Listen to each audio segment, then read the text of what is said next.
بسم اللہ الرحمن الرحیم سبحان اللہ و بحمدہ سبحان اللہ العظیم صلی اللہ علیہ وآلہ وسلم۔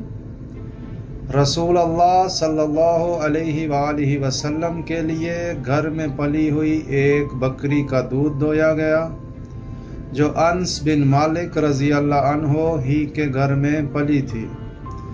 پھر اس کے دودھ میں اس کنویں کا پانی ملا کر جو انس رضی اللہ عنہ کے گھر میں تھا، حضرت صلی اللہ علیہ وآلہ وسلم کی خدمت میں اس کا پیالہ پیش کیا گیا۔ آپ نے اسے پیا۔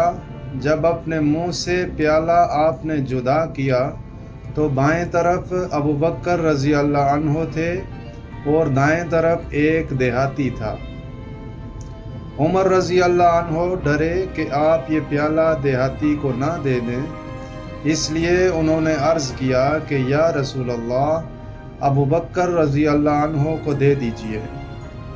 آپ نے پیالہ اسی دیہاتی کو دیا جو آپ کی دائیں طرف تھا اور فرمایا کہ دائیں طرف والا زیادہ حقدار ہے، پھر وہ جو اس کی داہنی طرف ہو۔